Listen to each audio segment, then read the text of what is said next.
Se você estivesse saindo de casa e, ao olhar para cima, percebesse que o céu todo está tomado de uma coloração vermelha como sangue, qual seria o primeiro pensamento que viria à sua mente? Será que você se lembraria das palavras do profeta Joel que dizem: mostrarei prodígios no céu e na terra, sangue, fogo e colunas de fumaça? Bom, há poucos dias atrás esse fenômeno aconteceu em uma cidade da China e a pergunta que se tem levantado no meio cristão é essa: isso foi um sinal do fim dos tempos?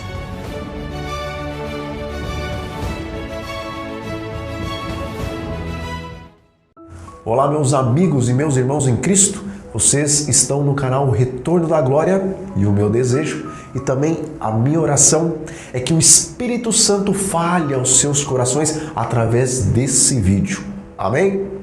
E meus queridos, nessa segunda-feira, dia 9 de maio, um fenômeno muito raro deixou o céu da cidade de Zhoushan, lá na China, totalmente vermelho, semelhante à cor de sangue. E muitos moradores, ao verem isso, ficaram assustados e outros entraram em pânico sem saber o que estava realmente acontecendo. E, irmãos, esse acontecimento tomou rapidamente uma gigantesca dimensão que na rede social chinesa Weibo, que tem uma função semelhante à do Twitter, em menos de um dia já tinha alcançado mais de 150 milhões de visualizações. E de acordo com a equipe do Departamento de Meteorologia daquela cidade, esse fenômeno ele trata-se da refração causada pela condição climática daquela região.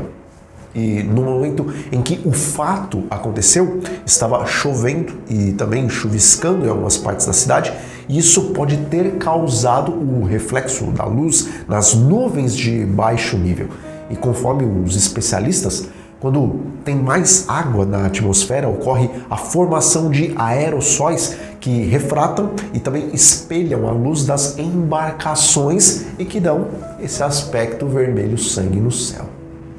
Bom, mais uma vez a ciência explicou um fenômeno que é estranho e também intrigante aos nossos olhos, e por causa disso, agora, será que podemos dizer com toda certeza, pelo fato de que a ciência veio a explicar isso, então isso não tem mais nada a ver com os sinais dos tempos? Veja, amigos, após o profeta Joel relatar que haveriam sinais no céu e na terra, tais como sangue, fogo e colunas de fumaça, no versículo 31 do capítulo 2, ele diz que o sol se converteria em trevas e a lua se converteria em sangue antes que viesse o grande e terrível dia do Senhor. E nós sabemos que, primeiramente, essas palavras se referem aos acontecimentos de 19 de maio de 1780, quando os céus da Nova Inglaterra e de parte do Canadá ficaram completamente escuros, mesmo sendo dia, e quando a lua ficou vermelha como sangue, logo após essa escuridão ser dissipada ali por volta da meia-noite. E, amigos, por mais que a ciência tente explicar esses dois fenômenos, suas explicações acabam sendo muito rasas, de forma que elas se contradizem com os acontecimentos daquele dia, porque não foi registrada nenhuma queimada tão grande naquele dia que pudesse envolver todo um país em densas trevas. E por isso, tanto as trevas como a lua, com o aspecto de sangue, foram fenômenos sobrenaturais. E o Espírito de Profecia, em O Grande Conflito, na página 137 da versão digital, mais uma vez confirma que esses dois eventos cumpriram as palavras do profeta Joel. Contudo, mais para frente, o próprio profeta e também apóstolo João, lá no capítulo 6 de Apocalipse, ele acrescenta outros dois sinais ao escurecimento do sol e à lua como sangue, e esses sinais são um grande terremoto e também as estrelas caindo do céu como os figos verdes caem da figueira quando essa é sacudida por um forte vento. E, irmãos, tanto o grande terremoto como as estrelas caindo do céu, diferente do escurecimento do sol e da lua com aparência de sangue, eles não foram eventos sobrenaturais, mas sim foram eventos explicados pela ciência, porque o grande terremoto foi, na verdade, um gigante tsunami lá em 1755, conhecido como o Terremoto de Lisboa, e a queda das estrelas, na verdade, foi o show de estrelas cadentes de 1833, conhecido como chuva de meteoros leônidas. Portanto, embora os sinais dos tempos são dados de forma sobrenatural, ao mesmo tempo, Deus também se utiliza de fenômenos naturais para alertar os seres humanos de que o tempo está próximo. E amigos, são tantos e tantos fenômenos naturais que estão ocorrendo atualmente que podemos ter a certeza de que com essas coisas o Senhor também está nos alertando de que devemos erguer as nossas cabeças, porque perto está a nossa redenção. Contudo, meus queridos, além dos sinais sobrenaturais e naturais que antecederiam o grande dia do Senhor, também existem sinais espirituais. E falando sobre um desses sinais, disse Jesus: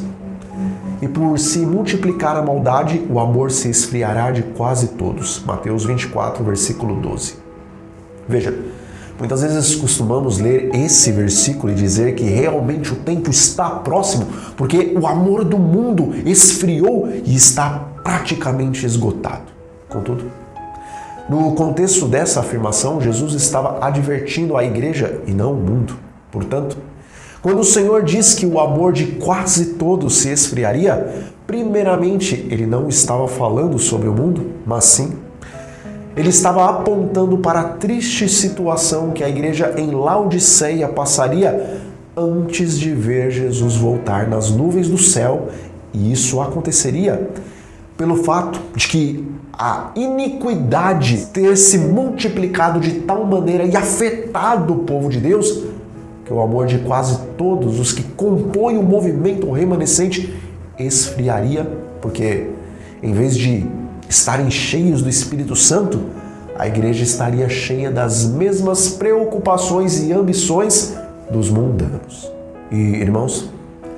esses dias eu tive mais uma confirmação de como o amor do povo remanescente tem esfriado ao ouvir a história que um irmão nosso estava contando. Ele dizia que um outro irmão da igreja havia adoecido e que por isso ele estava então pedindo para que pessoas mandassem mensagens para esse irmão doente, para que então fizesse orações por ele. Mas esse irmão ele ficou impressionado e desanimado ao mesmo tempo, porque ele disse que somente os irmãos de outras denominações mandaram orações para o irmão adventista, mas os próprios adventistas não mandaram mensagens com orações para o irmão que estava doente, demonstrando assim que o amor deles havia esfriado a tal ponto que não tinham desejo nem tempo de enviar uma pequena mensagem de oração para o irmão que estava no leito de morte. Amigos, por sinais no céu, na terra e no mar,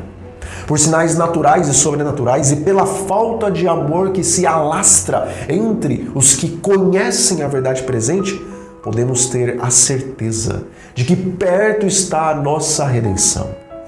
Agora, cabe a vocês e a mim decidirmos se em breve estaremos clamando às rochas caiam sobre nossas cabeças e nos escondam na face daquele que está assentado sobre o trono e da face do Cordeiro, porque chegou o grande dia da ira deles, e quem poderá subsistir? Ou se estaremos do lado daqueles que estarão cantando: esse é o nosso Deus, a quem aguardávamos, e Ele nos salvará. Bom, nós vamos ficando por aqui. Eu espero que verdadeiramente o Espírito Santo tenha falado aos seus corações e que isso seja o maior sinal de que Deus nos ama e de que Ele quer nos salvar. Amém?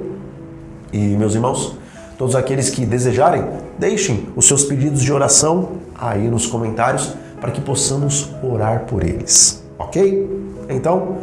um grande abraço a todos e até a próxima!